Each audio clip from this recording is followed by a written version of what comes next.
Howdy, howdy, howdy. I hope y'all are having a fantastic day. Welcome back to MCubed. I am Harris, and I do apologize for my tardiness. Oh my god, there we go. What's the camera doing? And what's my lighting doing too? I'm so washed out. What's going on? Oh god, and my volume's on. I'm all over the place, y'all. I do apologize. I have neighbors playing like a bunch of crazy bass, so I've been trying to deal with them. It's a lot. 1 second. One moment, please.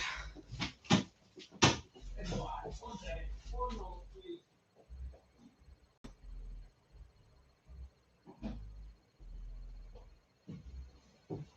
I had my TV turned on to this in the other room, and it was very loud.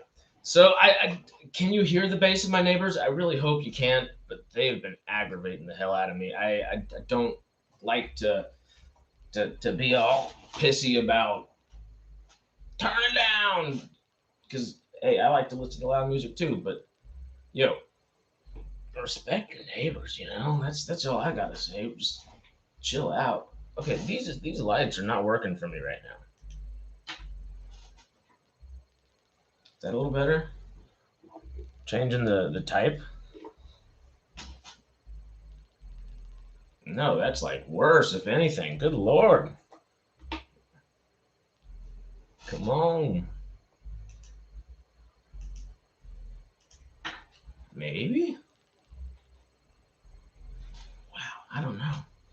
No bass sounds? Okay, good. This microphone is drowning out that. Thank you, David.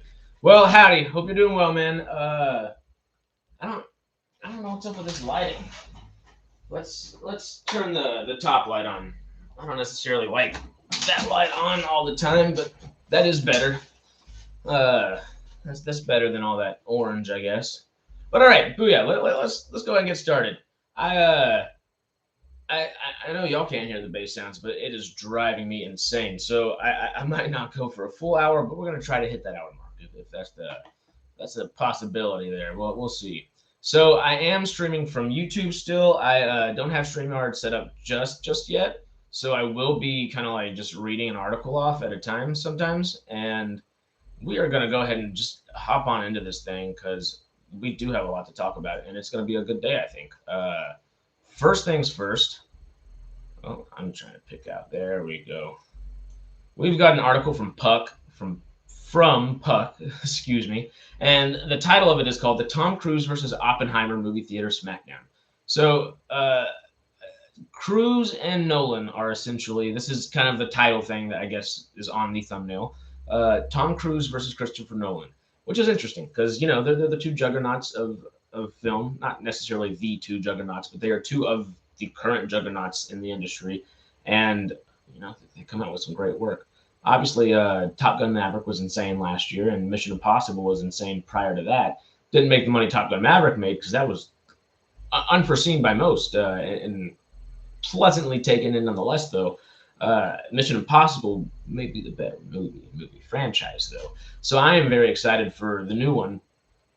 But Tom Cruise is apparently, I'll just paraphrase the article before we read a little bit of it, but he's kind of just trying to push Christopher Nolan out because Nolan's Oppenheimer's coming out, but Tom Cruise is like, hey, look what I did for movies last year, and Mission Impossible kind of does similar numbers, not as big, of course, but it does consistent heavy numbers, bigger than not necessarily bigger than what Christopher Nolan does, but kind of. So he's trying to push him out just a little bit. It's interesting. Let's see what the author has to say real quick. This is Jonathan Handel. That's right. Okay. Because I know Puck has like 4 or 5 different writers, and they're very specific in what they like in their writing styles, and I love it, actually. They're all really great writers, and it's really fun to see their each individual kind of like viewpoints. But anyway, Jonathan Handel says, last night the Directors Guild and studios reached a tentative deal. Oh, wait. I pulled up the wrong one. I lied. I pulled up the wrong one. I was about to skip ahead. I was about to go to topic number 2. We can't do that yet. All right, here we are. Now, okay, Jonathan Handel does the next article. This is actually Matthew Bologna, and Matthew Bologna is, I think, the first author or journalist, I guess, from Pup that I ever read from, and I like this guy a lot. I think I follow him on Twitter as well.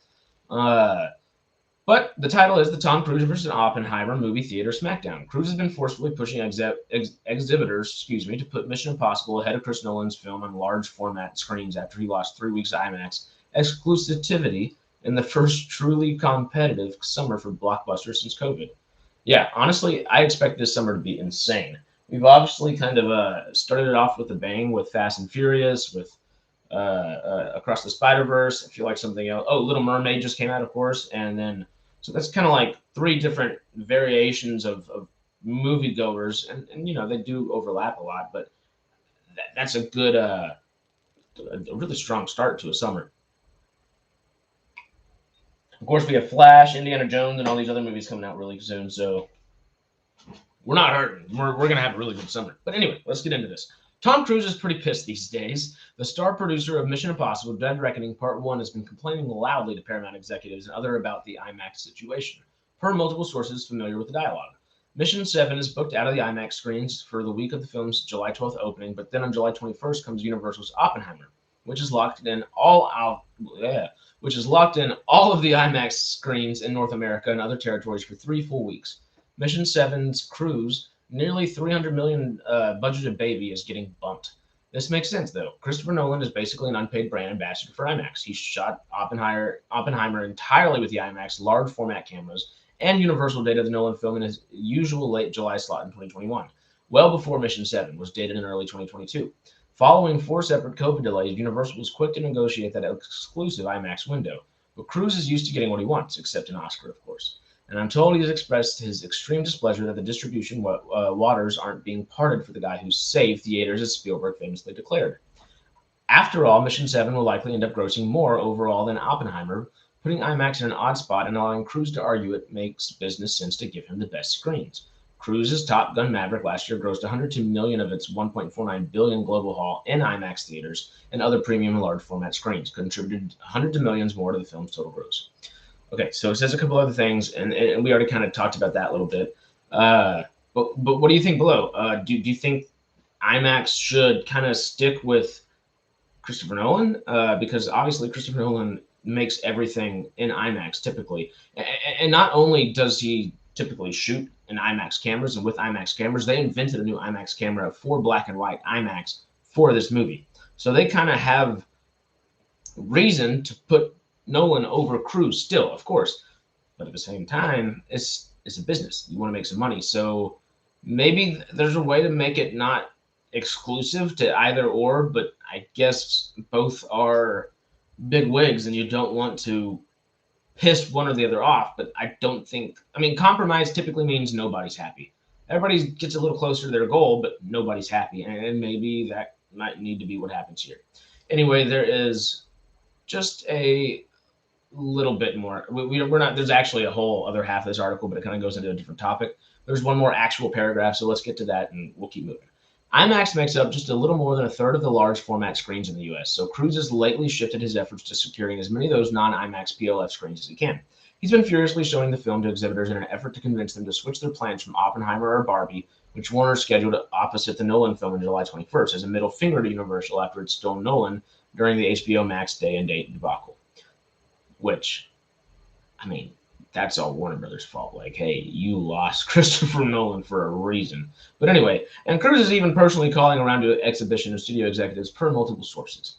According to one top exec, Cruise has even asked rivals to relinquish PLFs or even move their release dates around for the good of the entire theatrical business, something that is never going to happen. Cruise's rep Amanda Lundberg and Paramount both declined to comment, which kind of shows you like, okay, well, Cruise knows he's most likely not going to get what he wants here. But he's got reason to fight for what he's asking for, there's no doubt about that. But it's just compromise. You got to find reason. Obviously, he's used to getting yeses, but there's no way that you're going to get 100% of a yes here. So if I can suggest anything to IMAX, I would say put them both up there. Honestly, if you got to push one out, screw Warner Brothers and Barbie. That's what I'm saying. If they want to kind of, if their ploy is just to kind of give Nolan a middle finger, after he's helped them for what, multiple decades and done some of their best, highest quality films and some of their highest grossing films as well. Yeah. Don't do that to the guy. Come on now. He's still family at heart, right? Maybe not. Maybe not. But all right, we are going to go ahead and keep moving on here. We're going to go to another Puck article, this one by Jonathan Handel, the one that I immediately started to read earlier. But now we're on the right article. It is called Strike Politics, What the Director's Deal Means for Writers and Actors. I'm not going to try to read this whole thing. I'm going to try to kind of paraphrase it, but we'll see. Okay. Last night, the Directors Guild and the studios reached a tentative deal, as we first reported, but is the pact as truly historic as DGA Negotiations Committee John Abnett claims? And how will the new agreement affect the ongoing Writers Guild strike, now in its second month, and the SAG-AFTRA negotiations set to begin Wednesday? Ooh, which is very, very, very, very soon. What we know of the key DGA deal points: first, basic wages will increase by 5% in the initial year of the 3-year contract. So that's decent. 5% in the initial year of the 3-year contract, followed by 4% and 3.5% for the second and third year, respectively. The Guild calls those bumps groundbreaking, but unlike past increases, they don't make up for hefty inflation in the past 2 years, 7% and 6.5%. And don't exceed current inflation, which is running at 5% per year, but increases typically 2.5% or 3%, exceeded inflation by about 1.5%. These don't. Okay, well, that's both good and bad. Obviously, you want things to exceed inflation, but I don't know how that's going to happen right now. Everything's inflating. There's recessions on the rise. We got to hope for the best. We got to be optimistic nonetheless. But it's definitely going to be tricky monetarily in every industry, much less just the specific film industry that we like to talk about. So, okay.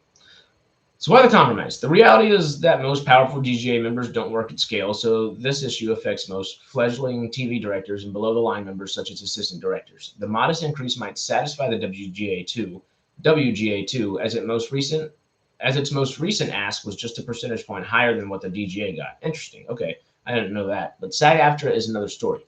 Many members work at scale, and I'm hearing the Actors Union is likely to press for significantly higher wage increases, which makes a degree of sense for like smaller actors, especially now with like literally like working class actors, not the big old A or B list stars. I'm talking about your D and your E and your F list guys that are just kind of like not necessarily extras, but extras too, and past that. Anybody in the union, I guess, that is quite literally a working actor, which very much can include extras.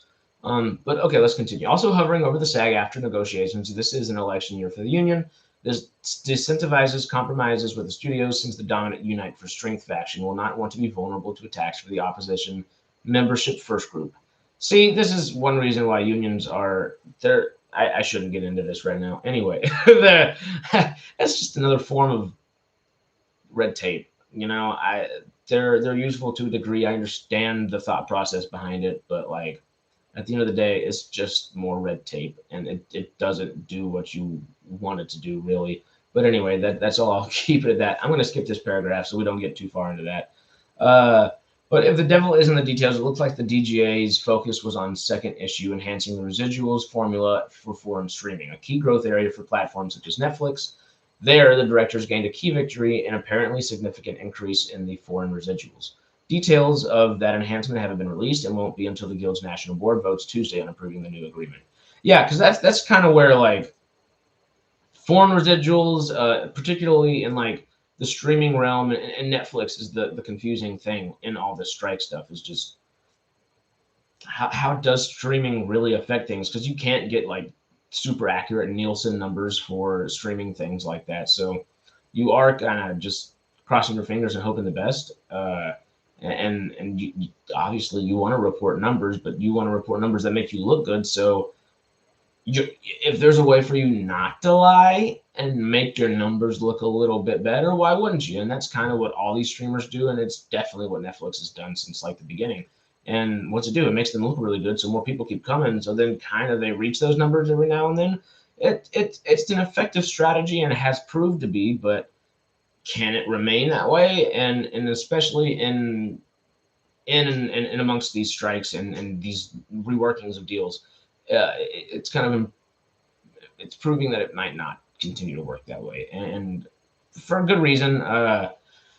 It's a cool idea, and streaming is amazing, and it's been really fun, but it ain't perfect, and it is still a business, and you can't just kind of like toss all this out there without a bunch of commercials or something. There's always a caveat, you know, whether we want there to be, whether we like it or not. There's always a caveat. So let's go ahead and move on. That's what we got for our Puck articles for the day, because I always like to start with Puck. I'm a subscriber to them. I like their newsletter. Y'all should do that if you're a big movie person, because they give you really good insider info and all kinds of things. But there's all of the excuse me, got water in me. There's bass going around my head. I'm going crazy, y'all. Uh, but let's keep moving on. There's obviously other great insider things that you can follow, and you can do that just on Twitter. And that's kind of what I do for the rest of these, which is Deadline and the Hollywood Reporter, Collider, Variety, whatever it may be. But let's go with a little Deadline. I got 3 or 4 Deadline articles real quick. So this is the Viaplay boss steps down immediately due to economic downturn. And this article is a Deadline article, and it's was written, I believe, yesterday. Okay, trying to pull it up on my screen by itself. There we go. And it was written by, oh, I put up the wrong one. See, I'm gonna have the StreamYard working real well tomorrow, and we're going to be just like easy peasy going at it. It's gonna be great. It's gonna be great. Okay, so this is written by Max Goldbart, and it was written yesterday. So June 4th, by the way. Viaplay Group CEO Anders Jensen is stepping down immediately amidst an economic downturn that is causing rapid deterioration in the ad market and subscriber churn. Jensen is departing after 5 years and will be replaced by Jørgen Madsen Lindemann, the ex-CEO of the Nordic TV outfit's former parent company MTG. Delivering the news via an update in the early hours of the morning, Viaplay posted expected Q2 sales of between 4.5 billion and 4.6 billion, or BN. Billion might not be what I'm actually trying to say, because it says $420 million and 4.6 BN. What is BN? I'm not positive. Swedish krona, with negative EBIT of between 250 million and 300 million Swedish krona. Advertising revenues are expected to be down between 12% and 16% on an organic basis. God, I thought it said organ for a second. I was like, what about organs? 12% and 16% on an organic basis due to the sharp and rapid deterioration in the TV and radio advertising markets, added the group with an update on the medium-term outlook set to be provided on July 20th. Okay, so obviously, like we were just talking about, there are recessions, not just in the U.S. There's inflation, not just in the U.S. It's all over the world right now. And Sweden's and I guess Nordic kind of companies are, as I mean, typically I feel like they're a fairly secure part of the world, but they're not withholding from the troubles that we all have as well. Even when it comes to their media stuff, because obviously their media stuff isn't nearly as large as a lot of the other Western countries in the world, and you know they're going on a downturn too. But as we all go in these downturns the next few months and years, whatever it may be, and you know we're going to work around it. We'll see. That's all. That's our only option. Keep at it, you know. But Viaplay posited 3 factors impacting sales: lower demand in the Nordic and international streaming, D2C subscriber markets, and lower wholesale subscription sales by linear distribution partners, accelerated deterioration of the Scandinavian TV and radio ad markets, and the slower delivery of cost-saving programs. You know, that's the thing. Like these cost-saving programs, especially for streaming or cable or anything, they're having to rework and not so much cost-saving programs anymore because they're going back to like cable prices. But we really kind of have to in a lot of ways, because once again, it's a business. All of this is a business, and somebody has to make money somewhere, or it eventually dies out. The only company I think that has never made money that continues to just kind of, they're not thriving by any means, but the only one that I know of that's never made money and is just somehow still going is the CW. I don't get it. I don't understand it. That's not a business model, but they've been around for a long time, and they may continue to be around for a long time. They've definitely switched to a lot more like reality stuff and not as much scripted.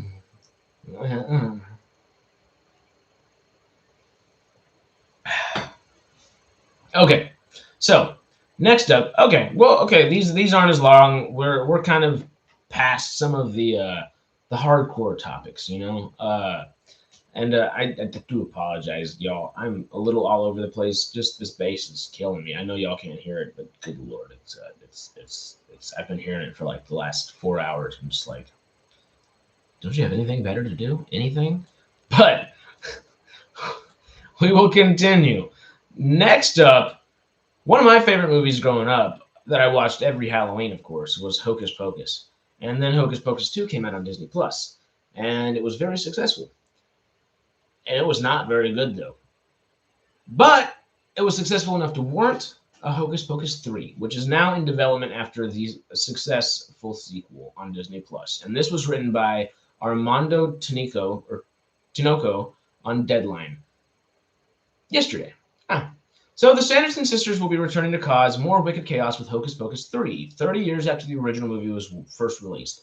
Disney Plus is developing another sequel to the film starring Bette Midler, Kathy Najimy, and Sarah Jessica Parker. Sean Bailey, president of Walt Disney Studios Motion Picture Production, confirmed the news in an interview with the New York Times.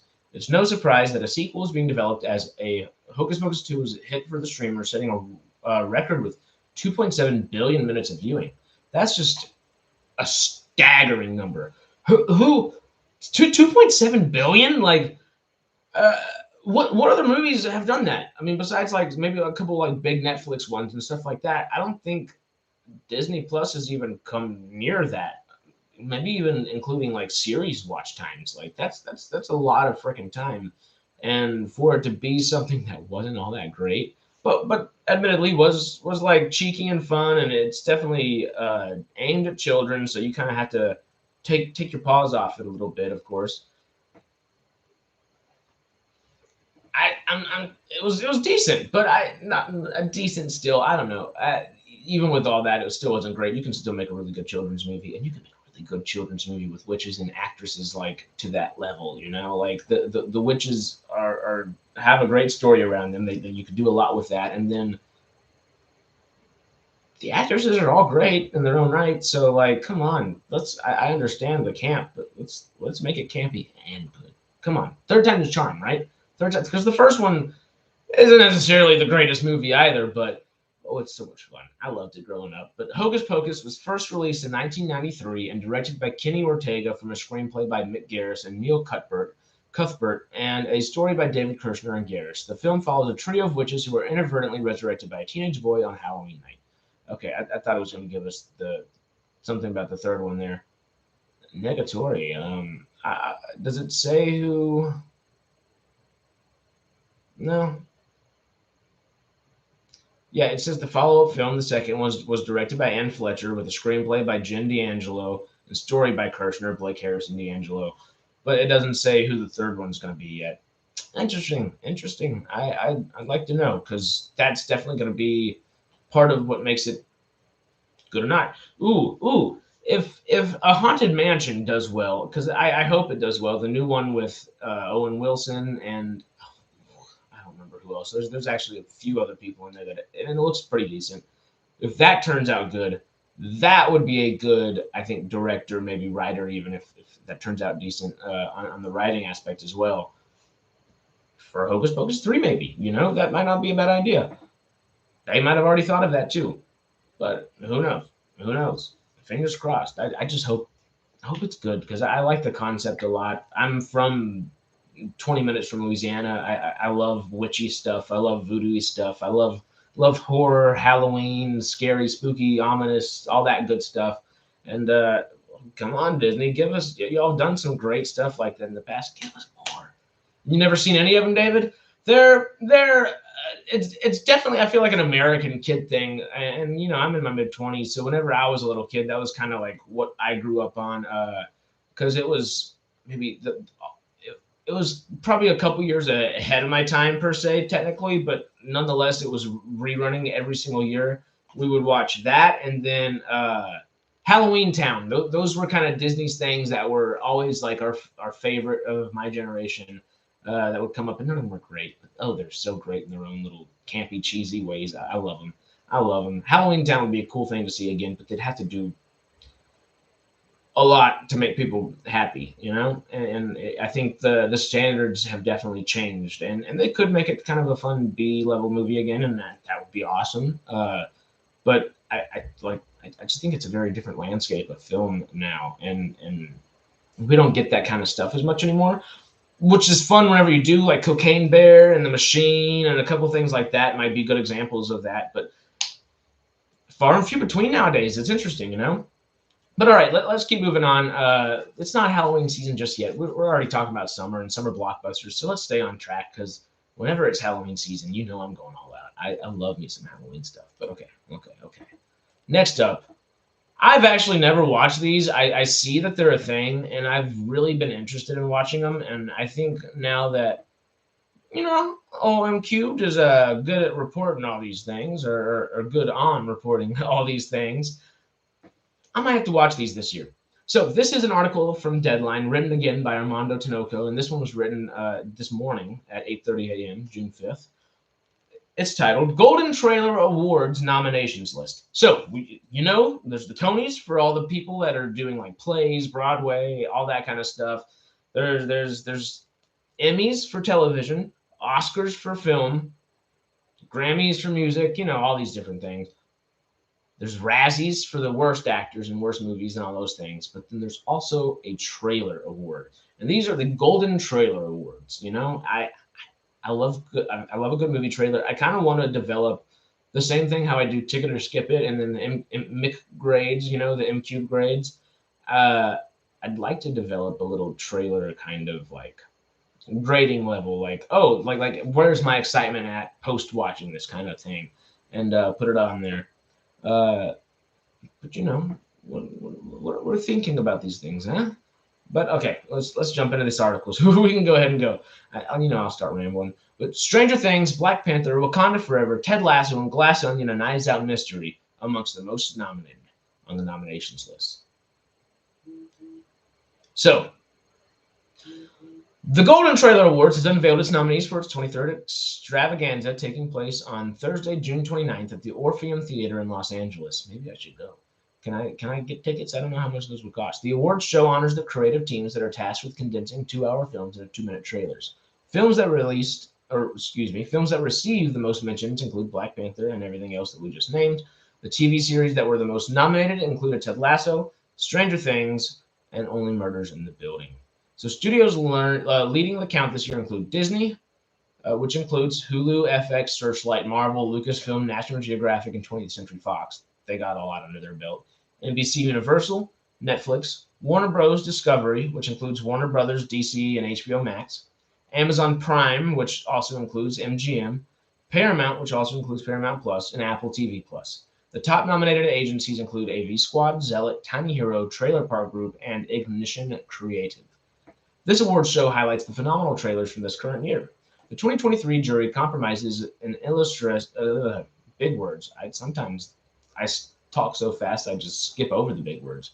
The 2023 jury comprises an illustrious lineup of A-list directors, producers, actors, writers, executives, and advertising creatives. Winners are awarded in categories such as Best Action, Comedy, Drama, Documentary, Horror, Foreign, Video Game, Romance, and more. As the film industry evolves, the ceremony continues to adapt to new technologies and platforms by including categories such as Best Streaming Trailers, Trailer Bites, and Best Social Media Campaigns. Okay, so the Evelyn Brody Waters, the co-founder, says a couple of different things, but I'm going to go ahead and just kind of tell you all the nominees at least. So the 2023 Golden Trailer Awards nominees list. For the show nominees of Best Actions, we have Fast X, The Legacy Ride, Universal Pictures, which is Transit, is nominated. And the next one is AV Squad is nominated for John Wick Chapter 4, Legend, Lionsgate. And I think it's the Legend trailer, you know? I think that each trailer tends to have its own kind of like specific title or calling card per se. And that's what they're talking about here. So Fast X Legacy Ride would be the one for Transit. And Legend for John Wick Chapter 4's AV Squad. So next up is Workshop Creative is nominated for Best Action with Sisu, and that one's also called Legend.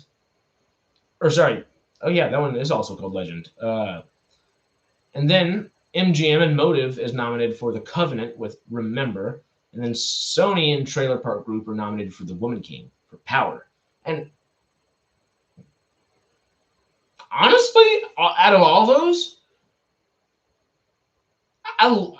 Fast X and John Wick are both. Fast X was a lot of fun. It was not a great movie by any means, but it was a lot of fun, and I had a good time in it.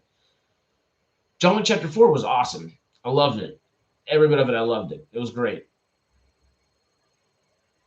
I haven't seen Sisu, but the trailer was, I think, better than either Fast X or John Wick. But the Fast X trailer gave me hope again, so I will say the Fast X trailer could sneak in there and do something. John Wick Chapter 4, I don't think that wins for best trailer, although it was really cool trailer. I don't think it's like the best, you know.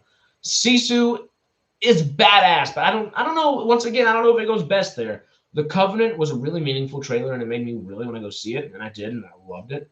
But honestly, if I had to vote for that, I'd say The Woman King. I really liked The Woman King. Watching it, go watch my Ticket or Skip It back from, I think it was last October, November when it came out, maybe like September-ish. I understand a lot of people didn't go see it just because of the title. They were like, oh, what are they trying to do? Yada, yada, yada. No, this film, I wish more movies were made that way because every single actress, every single actor in there was hands-on. You could tell they learned like actual skills and skill sets for this. Viola Davis was like literally running like half marathons all the time. Like it was insane what they did. And especially what she did to prepare for that role. And I wish it was more successful. I wish it had won some Oscars or something because damn, it deserved it.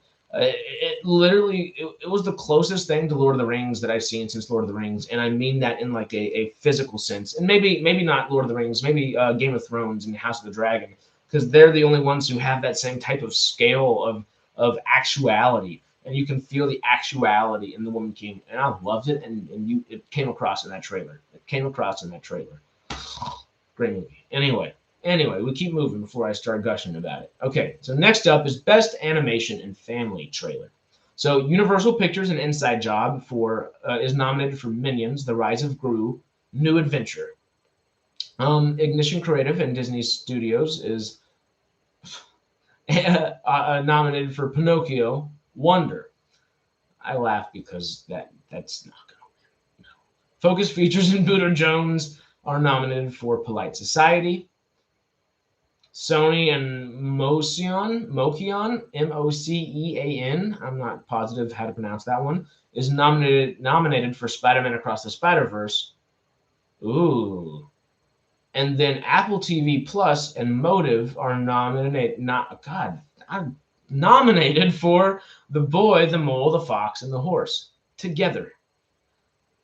And those first three, I mean, I'm a little jaded. I didn't watch Minions. I haven't watched most of them. I think I've seen the first two, Despicable Me. I understand why kids love them. It's just not for me, you know. And it's not for me. It's just there's so many other things to watch that I'd rather go watch something else first. That being said, the new Pinocchio movie, not for me. I'm not super duper happy with old Tom Hanks anymore, and I don't watch everything he's in. I did go see Elvis, and I did go see A Man Called Otto. He ruined Elvis, and Elvis was not my favorite. That's probably my least favorite Baz Luhrmann movie. I wish it was actually about Elvis, and Austin Butler actually had a chance to be Elvis in that movie because he was in it less than like anybody. It was anyway. Yeah, Pinocchio's not it. Polite Society. Oh, that's right. I know what Polite Society is. It's it Tollywood or Bollywood? I don't remember. I think that one's a Tollywood one. But it had a really cool trailer. But Spider-Man Across the Spider-Verse, that's the one I was like, oh, that's got it hands down. And it probably does still. But actually, I don't know if you've taken the time to go watch the short. I guess that's on Apple TV Plus now. The Boy, the Mole, the Fox, and the Horse. It is a beautiful short. And the trailer for it was also beautiful. And it did a really good job of conveying the beauty and the simpleness that was there. And that could win as well. That's the sleeper. That's the sleeper. But anyway, let's keep moving. Best comedy. What the hell? Gironomo. We're going with that one. Gironomo Productions Incorporated and Focus Features are nominated for Banshees of Inisherin. Amazon Studios and MGM Zealot are nominated for Air. Oh, those are both really hard. Focus Features and Ignition Creative are nominated for Champions, Brave. And Air's Flight was their title. Banshees of Inisherin, I guess, just had Banshees of Inisherin. And the Brave, the Champions trailer was decent. But it just wasn't the same as Banshees or Air. But then Universal Pictures and Inside Job are nominated for Cocaine Bear. Oh, and then Marvel and Buddha Jones are nominated for Thor: Love and Thunder. Toss that out. Sorry, Champions, you're out too. It's between Banshees, Air, and Cocaine Bear. And I loved Banshees. I think I've got some opinions on Banshees that I Everything Everywhere All at Once was my favorite film of last year, but I think Banshees was still Banshees and Tar were the best films of last year. And maybe Woman King is up there too still, but Banshees, objectively, Banshees and Tar were the best two films of last year, and Everything Everywhere All at Once, in my opinion, at least.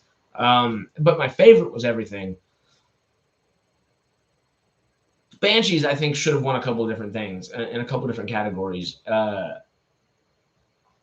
And their trailer was amazing, and it was the reason I put my ass in a seat for that theater, and it was so good. It was so good.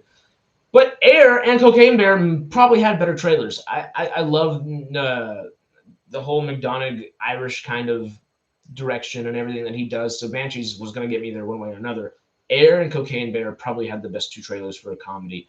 And that could go either way, and I would be ecstatic either way for those companies, for the guys that did that, because it's not easy to put trailers together. That's a whole different type of editing that you have to wrap your head around, and I already don't like editing, so more power to them, it's all y'all.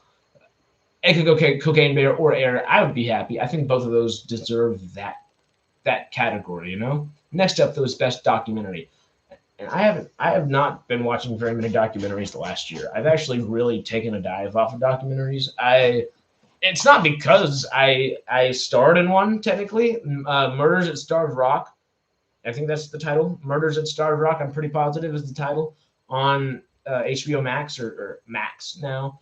I'm actually the lead guy in there, but it's a documentary, so you don't see my face. It's all like the back of me and my body moving around and stuff like that. And I'm Chester Wedger in there, which was really cool. But I haven't watched documentaries since then, and it's not. I had a really great time filming it. It was a lot of fun. It's on Sky TV this month. Which one was on Sky TV? Sorry, I had the article pulled up over it. I didn't see what you were saying, David. But I don't know. I haven't watched documentaries in a while. I need to get back on it. I tend to watch YouTube over documentaries because I still can get a bunch of cool educational stuff on there. And typically, like, people are really focused on making it, like, not necessarily efficient information is what I'll use, because it's not quick. Like, how much can I put in a little bit of time? It's that to a degree, but it's still like tricks and things to help you memorize things and make their content more like long term and memorable. Makes you want to come back to it, kind of deal. And YouTube is good about finding people to do that. So sometimes I'm not going to say documentaries aren't like worth it anymore, because they 1,000% are, but I can just sometimes find that information faster and still have the same emotional gravitas that I would get from a documentary, if that makes sense. But that being said, let's just keep going. I'll start rambling. I will. So Best Documentary, Disney Plus and Ignition Creative are nominated for If These Walls Could Sing, Sacred. Magnolia Pictures and Seal Factory are nominated for My Old School. National Geographic and Transit are nominated for Retrograde, the Aftermath teaser. There we go. Netflix, Mark Woolen and Associates are nominated for Senior. Amazon Studios and Zealot are nominated for Wildcat Redemption. And that's our five. I'm not familiar with any of these besides Senior. So if I have to choose one, it's Senior, just because Robert Downey, Senior, not Junior, but a little bit RDJ too, a little bit. Okay, so best documentary of a biopic of an event of an individual. Words are just the bass is ringing in my head somewhere. It's like I got a bell just blah blah blah blah. It's it's screwing me up, but we're gonna push through nonetheless. Best doctory. Wow, best documentary biopic of an individual. All the Beauty and the Bloodshed. Neon an intermission film nominated for good. Okay, pause. We're starting that one over. Neon and intermission film are nominated for All the Beauty and the Bloodshed. Good lord. Apple TV Plus and NSYNC Plus are nominated for Louis Armstrong's Black and Blues. Neon and Zealot are nominated for Moon Age Daydream, Mystery. Apple TV Plus and Motive are nominated for Sydney, The First. And then Apple and Jax are nominated for Still, a Michael J. Fox movie. Wow. Okay, so all those actually, I'm not familiar with All the Beauty and the Bloodshed, but I love Neon, and I'm not familiar with Sydney. But Apple TV Plus is good too. So those are kind of the ones that were like, I don't know, but I love me some Louis Armstrong, and Michael J. Fox is obviously an inspirational actor and been through a lot in his own life and career. But the Moon Age Daydream, I'm a huge David Bowie fan. I love Louis Armstrong, but I'm a huge David Bowie fan. So if I had to choose one, not having watched any of these, it would be Moon Age Daydream, strictly for David Bowie. But if I had to pick a runner-up, it'd probably be Louis. Then I'd pick Michael J. Fox. But I'm just picking up who I like, so my opinion does not matter on that one. But interesting and a good array of choices, I believe, for that topic. Best Drama is up next, and Universal Pictures and Trailer Park Group are nominated for Oppenheimer for Secrets. And then A24, Mark Woolen and Associates are nominated for The Whale, People. Orion skip film at Wild. Okay, that's why I was confused. Orion and then skip film at Wildcard Creative Group, which is a very long company name for a trailer company, is nominated for Till, A Mother Knows. And then Mare Film and Zealot are nominated for War Sailor. United Artists and Jax is nominated for Women Talking, Vote. And honestly, I've only seen The Whale, and I haven't seen Oppenheimer out of this yet because Oppenheimer's not released. I still need to watch Till. I don't know what War Sailor is, and I need to watch Women Talking. Women Talking had a really good trailer. Till had a really good trailer. Oppenheimer has a great trailer, and The Whale had a really, really good trailer. But honestly, Oppenheimer's trailer, Nolan, it's Nolan's movie, and someone had to make a trailer out of a Nolan movie. They just had an advantage, That I'm just saying, it's already there. And it's just a different scale of film. All the other ones were Till and Women Talking, and The Whale. They're all very. I think Women Talking and The Whale literally only happen in like one location primarily, and I'm not positive with Till, but I know it's not like that grandiose scale of film like Oppenheimer is. And Oppenheimer, just for best drama, that's gonna win just because it has that grandiose scale that you want to bring you into a dramatic thing, and the trailer just is perfect for that. But anyway, best fantasy adventure. Ooh, I like that. I like that the golden what's it called? The golden trailer. I was like, golden tomatoes, golden. No. My brain just is not working, as we just mentioned a minute ago. But best fantasy adventure. I really like that category. I love fantasy movies. My first love is fantasy movies. Sorry, sci-fi, but I adore sci-fi like nobody's business. But Lord of the Rings is the first film memory that I have, and I just adore it. I adore it. All not just Lord of the Rings, but fantasy in general. I just love the genre. But best fantasy adventure. Let's dive in. Warner Brothers, Discovery, and Major are nominated for Dune Part 2, Breathtaking. Ooh. Paramount Pictures and AV Squad is nominated for Dungeons and Dragons: Honor Among Thieves. Ironic. And then Marvel Studios and once again Mocean, Mocean, is nominated for Guardians of the Galaxy Volume 3, Encore. And then New Day, Lucasfilm, and Wildcard Creative Group are nominated for Indiana Jones and the Dial of Destiny. Marvel Studios and Buddha Jones are nominated for Thor: Love and Thunder. We can toss Thor out of there. I do love the indie trailer. Ooh. I wouldn't count it out. I almost counted it out. I almost wouldn't count Dungeons and Dragons, but it's the only true fantasy adventure in there. So I'm going Dungeons and Dragons, honestly. Because Dune Part 2 is not fantasy adventure. Dune Part 2 is sci-fi. Well, it's it's like Star Wars. I mean, it's what inspired Star Wars. It's that space opera.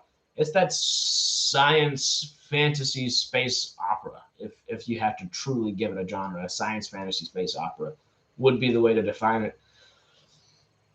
So I wouldn't put Dune there, but I'm being subjective here. I would put Dungeons and Dragons specifically because it's the only true fantasy adventure film there. If I'm talking best trailer out of all those, I love the new Dune trailer, but I might go Guardians. I think Guardians or Dungeons and Dragons had the best trailer because that thing legitimately cracked me up. But Guardians was just, it's a good trailer. It's a really good trailer. It made you happy, sad, scared, and excited all at once. You know, it was good. Next up, though, is best horror. And I love horror movies, and we've had some really good ones. And these are all really good, actually. Wow, that's surprising. Okay, so Tenant, 20th Century Studios, and Wildcard Creative Group are nominated for Barbarian, which was my favorite horror movie from last year. I loved it. Warner Bros. And Buddha Jones are nominated for Evil Dead Rise. Universal Pictures and Inside Job are nominated for Megan, Family, and then Paramount and Bond are nominated for Smile. I guess that's the first trailer. And then Paramount Pictures and AV Squad are nominated for Smile, Frightened, which would have been another one of their trailers. And Smile had great trailers. And it was one of my favorite horror movies from last year. And Evil Dead Rise and Megan are both. I haven't seen Evil Dead Rise yet, but I love Evil Dead, and I assume it's really good.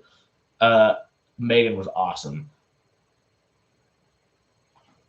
But Barbarian had the best trailer. Barbarian didn't give anything away at all. It made you think it gave away a bunch, and it just blew your brains whenever you actually watched it. So I'm being subjective and objective, I believe, when I say Barbarian. I'd go, come on, golden trailers, Barbarian it up. Oh God, I really like the movie. I was thinking about it yesterday. I might watch it again soon. It was just such a good movie. If you're a horror movie fan, check it out. Woman King, there we go. I was like, we started talking about movies again. I was like, I know David probably already typed in here. David was talking about watching a Woman King on Sky TV this month. Definitely watch it, man. It's legitimately great. I was shocked how good it was when I was in the theater because I didn't know exactly what to expect. The trailers made it look badass and cool, and I'm a big fan of Viola Davis. Lashana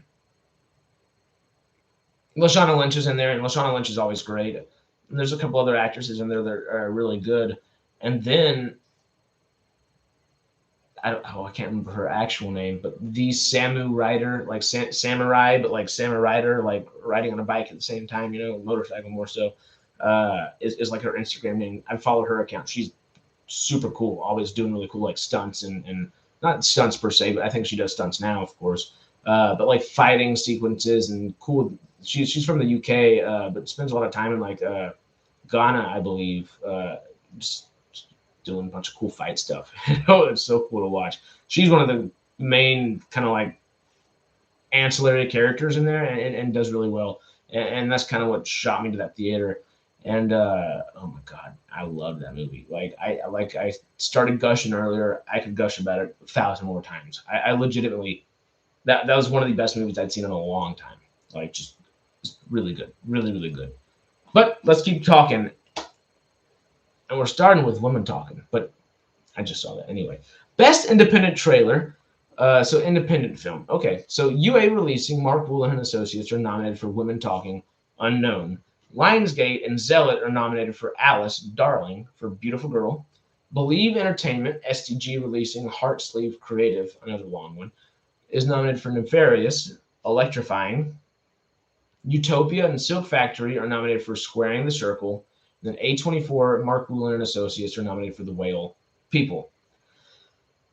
I like the women talking trailers. I like the Alice Darling trailer, and I do like the Nefarious trailer. I don't know what Squaring the Circle is off the top of my head, but the only one I've actually seen and can like put trailer to movie and kind of put that in perspective, I guess, is the Whale. So that's what I would go for personally, but I just haven't seen enough out of this category.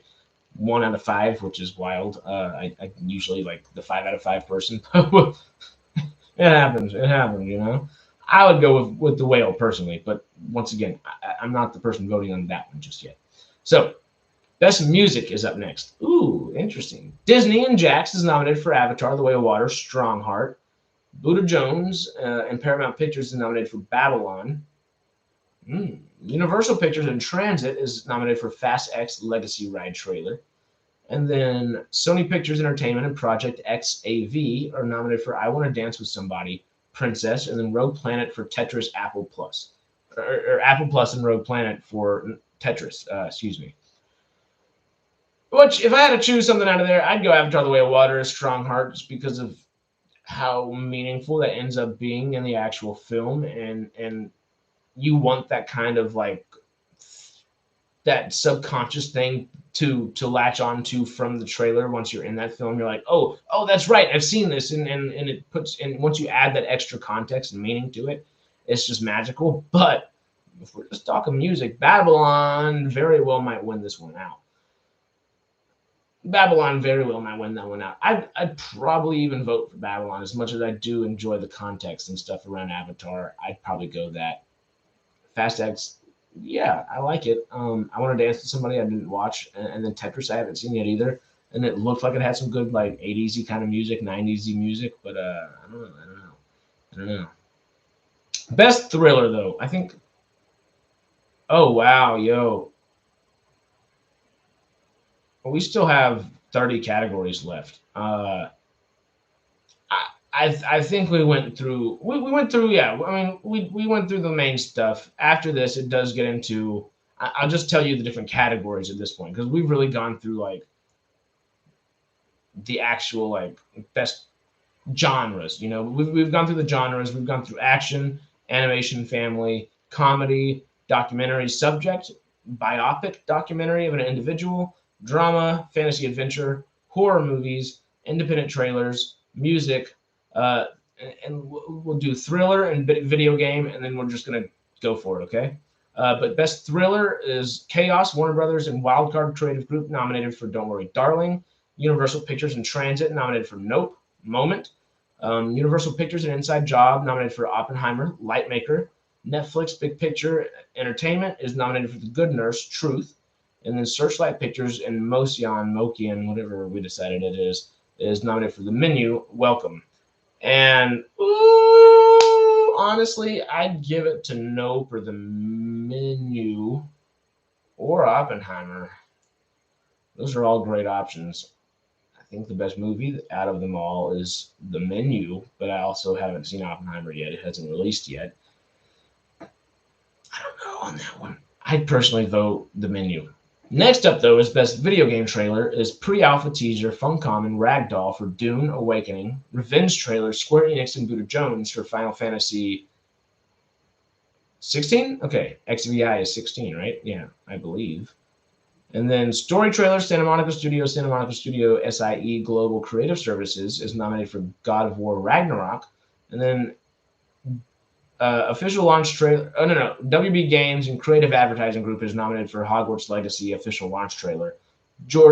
Visual Concepts Entertainment and 2K is nominated for NBA 2K23 Jordan Challenge.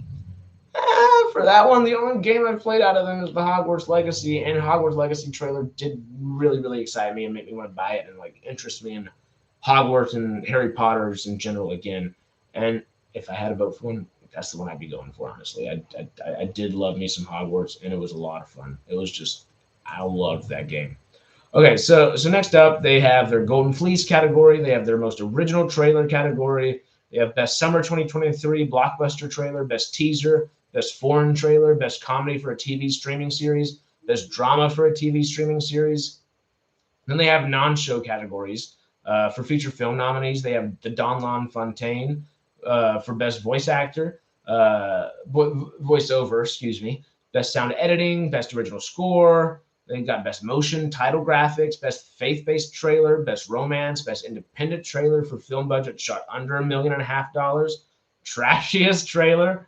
That's funny. TV spots for feature film. They have best action TV spot for a feature, best animated family TV spot for a feature, best comedy TV spot, best documentary TV spot, best drama TV spot, best fantasy adventure, best foreign TV, best graphics, best horror, best independent, best music TV spot, best original score, best romance, best sound editing, best thriller, best voiceover, and most original, which are all great categories. Like that's literally all of the Oscars wrapped up there.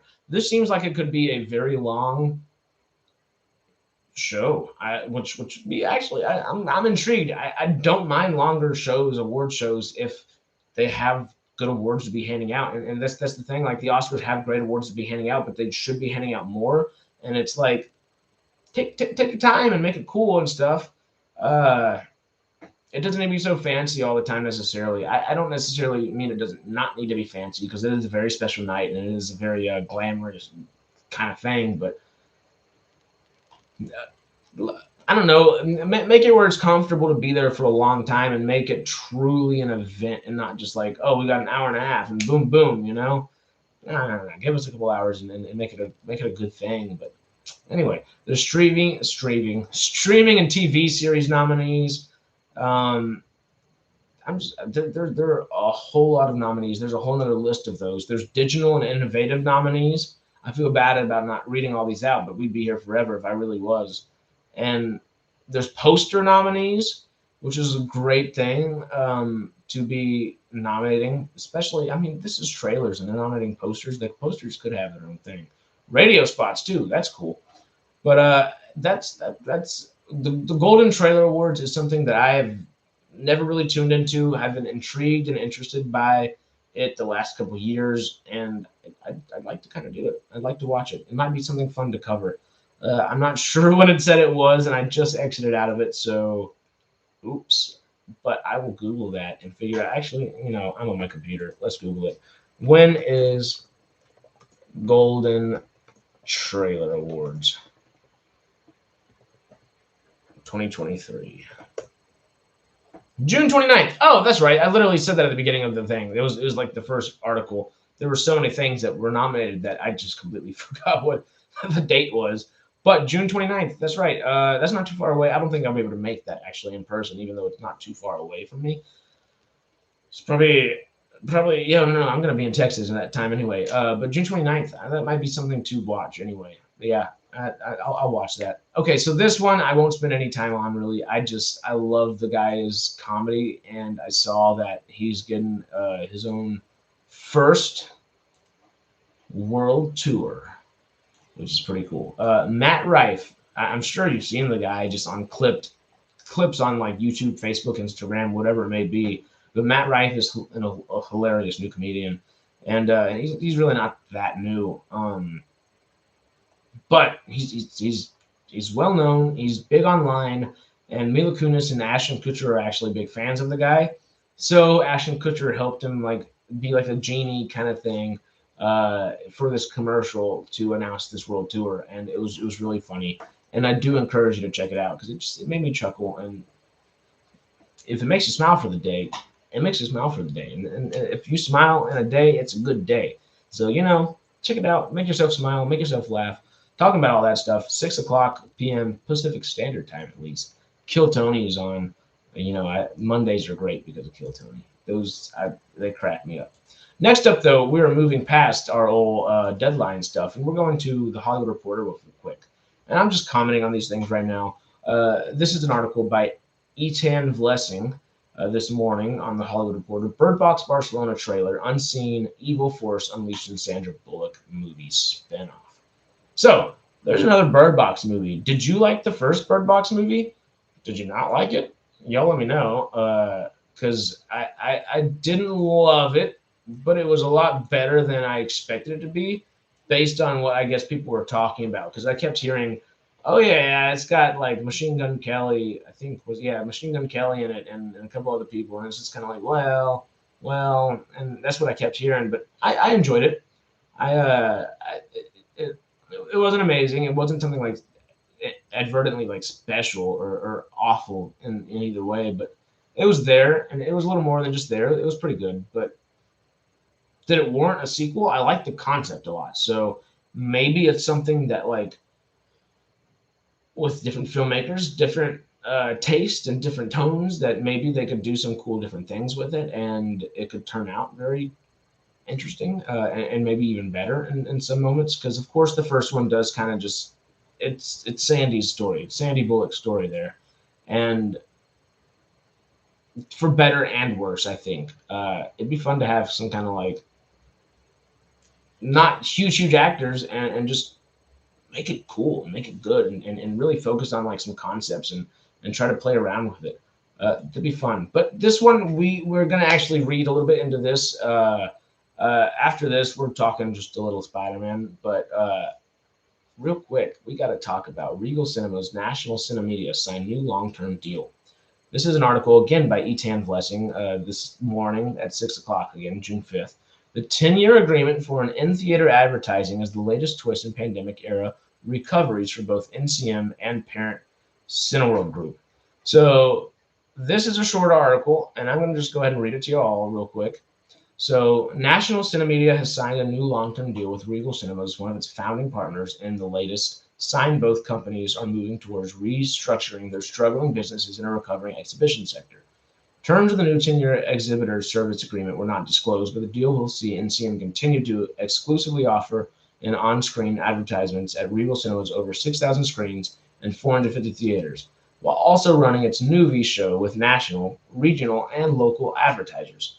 Regal, along with AMC Theaters and Cinemark, launched NCM in 2007 to supply in-theater advertising, but those companies ran into the buzzsaw of the pandemic with industry shutdowns and disruptions to the Hollywood movie supply. Under its contract with Regal, the company serves as the exclusive advertising service provider in exchange for monthly fees. Since 2007, Regal has been paid roughly $1.3 billion with an average annual payment of $58 million from 2015 to 2019.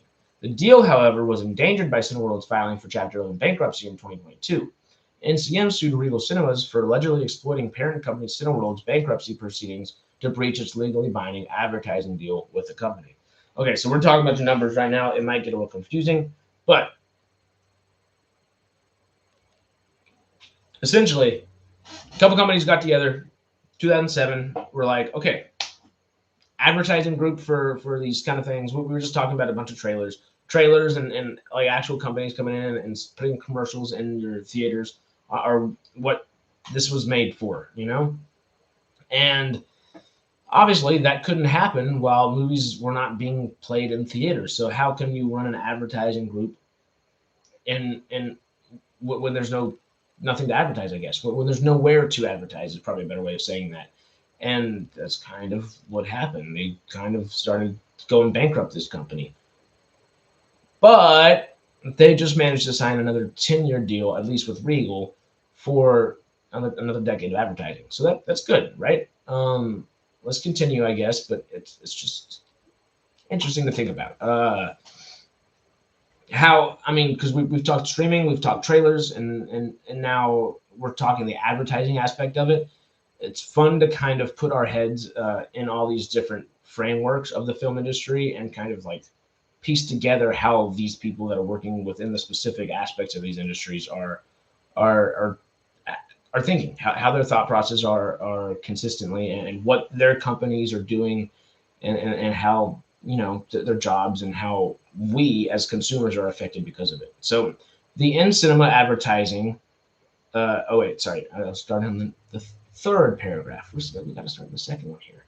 The deal, however, was endangered by Cineworld's filing for Chapter 11 bankruptcy. In 2022, NCM sued Regal Cinemas for allegedly exploiting parent company Cineworld's bankruptcy proceedings to breach its legally binding advertising deal with the company.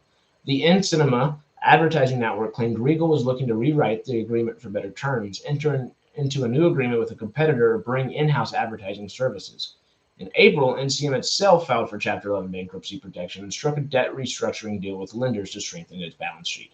NCM's business was hit with the shutdown, of cinemas due to the COVID pandemic following the due to the pandy Sorry, I didn't say that word. I didn't say the C word, YouTube. Don't demonetize me. Due to the pandy, followed by the slow industry recovering since the reopening of theaters and advertising being affected by macroeconomic clouds. Now, in the latest chapter in NCM Cineworld Chapter 11 bankruptcy proceedings, the in-theater advertising firm has hammered out a new deal with Regal contingent to parent Cineworld's emerging from bankruptcy court proceedings in Texas. The agreement we announced today strengthens and deepens NCM's 20-year relationship with Regal Cinemas well into the future and reaffirms our position as the market leader and premier company in cinema advertising. Tom Lazinski, CEO of NCM, said in a statement. All right, so it looks to be good. It looks like things are on the up and up, you might say. 20 years of advertising, that's a lot of, just think about how advertising was 3 years ago. Think how advertising was 3 years before that. Think about how advertising was 3 years before that. It's a constantly changing thing, and the only constant in life is change, of course. But advertising is a very consistently and constantly changing thing. And to still be here after filing Chapter 11, it's kind of wild. Good for them. And, you know, Regal doesn't have that really bad AMC ad with, well, actually, I'd rather have Nicole Kidman AMC ad than I really don't like the Regal ad. Regal ad needs to switch up. NCM, switch that BS out. I love Danny Trejo, but just give me more Danny Trejo. He has one line, and the rest of it's just not random actors, but like C-level actors going in and just saying a bunch of movie lines that, like, it's not fun. It's not fun. It's very cringy. It doesn't make me very happy. Take it off. Take it off. No more. I mean, I'd rather have Nicole Kidman talk me through whatever the hell she's talking me through before a movie. This is a place for heartbreak and all that stuff. You know, like I'd rather that than I'd have the Regal stuff. Although I prefer Regal theaters typically, mostly because they're more frequented around me. There's just more theaters, Regals around me, which is nice. The closest AMC is Universal Studios, so I don't want to go to the theme park just to go to the movies every time I go to the movie, you know. So I go to the local Regals, but this will be my a quick break before we talk Spider-Verse. I'm not actually breaking, but I'm just because the algorithms and all these things. This is when I'm supposed to be like, subscribe, and hit that notification bell if you haven't already, and share it to your friends on all the different platforms and all these different things. There is a Woodger affiliate link. If you don't know what a Woodger is, Woodgers are awesome. Check it out down below. I could give you a whole spiel, but you don't want to hear me talk about this for too long. So check that out if you're interested below and supporting the channel. There's also a Patreon, and I want to get some things going on there. Yeah. That's all I got for that. And I should say socials as well. If you want the Mary Jane aspect of the channel, come smoke with me on Snapchat, but at Harris McGrade, and it's also at Harris McGrade on Instagram and Twitter. And come say howdy on Sidetrek on Sundays. Most of y'all here already know that. David's there all the time. It's always fun. And yeah, that's my spiel. So without further ado, let's talk Spidey. Let's go into Spider-Man. I've talked about it on Aaron's stream on Chilling in the Basement. We briefly talked about it on Sidetrek yesterday, and I think I've talked about it a little bit. Yeah, I talked about it on Saturday, I believe, is when I talked about or maybe I did talk about it on Friday. I don't remember. Anyways, one of the two. And we've discussed a little bit about it. I'm going to go see it again today with a buddy of mine. And as of now, I still think it's the best Spider-Man movie. I still think it's quite possibly the best comic book movie ever made. And as of now, I would probably still vote it for Best Picture of this year. It's just that good. It legitimately is that good. And it also just happens to be, which is a cool little thing. If you don't know what Letterboxd is, it's kind of like Twitter for movie lovers, I guess, is just like the simplest way of saying it. It's really not. It's almost like Twitter and Reddit for movie lovers kind of put together in a way. Kind of, sort of. Tell me if I'm completely wrong or completely right below. Let me know. Or explain it to people if you know what it is. But Letterboxd is just a really cool like movie lovers kind of social media site. and they do have kind of reviews up there, and you can go review things yourself. But um,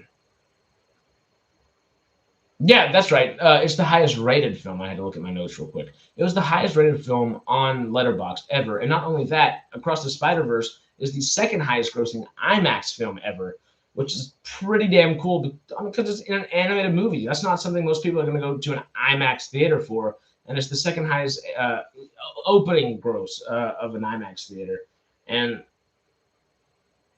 it's just great. It's so good. I'm so happy for this movie. I haven't come out of a movie just that excited in a long time. Actually, I've come out of the movies excited a lot this year and last year. It's been a good couple years for movies, and this one just it's taken the cake. It's completely taken its cake and it's eaten it too. It's just that good. I adore it. Well, like I said, I'm gonna go see it again today, and y'all, it's just if you haven't checked it out, do it. Do yourself a favor. And if you haven't seen Into the Spider-Verse, check that out first and then check this out. I understand animation is not necessarily everybody's cup of tea, especially like some older audiences. I know a lot of the people that watch me and that I talk to are like 40 plus, and I understand the not wanting to delve in and dive into animated kind of things. It's not necessarily the things that you love or are used to. You'd rather see some cool action and something, but this has some really cool action, and not the, so I will say be prepared for weird animation if you're not a big animation person, because there's a lot of animation styles melded into it. But if you can try to look at it through the lens of like, oh, this is a lot of different artist styles coming together, and to formulate one very cohesive and beautiful piece of like artwork is just great. The amount of collaboration that goes into making something like that is insane, and the level of quality that they pulled off in doing it is just phenomenal. I have run out of adjectives. It's just so good. It's so good. I don't know how people couldn't enjoy it, honestly. Of course, there's always, it's subjective. Some people won't. And some people might get distracted. And sometimes the bright colors and all the different comic stuff could take you out of things. And it could be, give you some motion sickness or whatever, you know? So it might not be for everyone, but give it a shot. Give it a chance. And then go check out Across the Spider-Verse, because it's legitimately that good. I just, I don't know what else to say about it, because I loved it that much. Like I'm at a loss for words of over greatness. That doesn't happen all the time, you know. But it's happening now, and it might happen again for Beyond the Spider-Verse. The third one is just, oh, I don't want to wait a year for it. I just don't want to wait a year. I wanted the second this one ended, it makes you just go. You end on like a gasp. You're like, no, that's not, no, you can't do it right there. Not right there. I want to sit down for another 2.5 hours and just finish this right now. Give me the rest of the story. But then again, I want it to look as good as this one did, and I want it to look as good as the first one did. And if they've taken 4 years to make the sequel, that means they've probably already completed 80-90% of this one, and are taking the next year to like really perfect it. I'm a happy camper. I'm a happy camper. Well, that's all I got to say, because I'll just start gushing about this. I was gushing about Woman King, and now I'm gushing about Spider-Verse. Both great movies. If you haven't checked them out, those are both very vastly different films for different type of film lovers. Of course, everybody can love both. But Woman King's a great one to check out. Spider-Verse is a great one to check out. And totally should. Totally should. But come back for a good old Movie Tuesday tomorrow. Are y'all going to go see anything for Movie Tuesday? It's Discount Movie Tuesday, you know? It's the best day of the week besides new movies on Thursdays, you know? Where theaters kind of give you cheaper ticket prices. I love cheaper ticket prices. They're great. It's a great time to convince people to like, hey, come to the movies with me. Come on. I'm a peer pressure for movies. I'll peer pressure everybody to come to the movies. Because who doesn't want to sit down, relax, and either escape or enjoy for 2 hours? It's a good time. It's a good time. But once again, that is all for me. I think I gave my spiel. So like, subscribe, hit the notification bell if you haven't already, all that good stuff. You can zoom back for the whole entire spiel. But that's all for me today. I do appreciate y'all for coming here. Thank you, David, for hanging out. Thank you. There's another person over here too, so thank y'all for hanging out. And y'all have a great day. And if you want more, if you want more movie loving goodness, come back to MCubed, and we'll literally see you tomorrow. See y'all.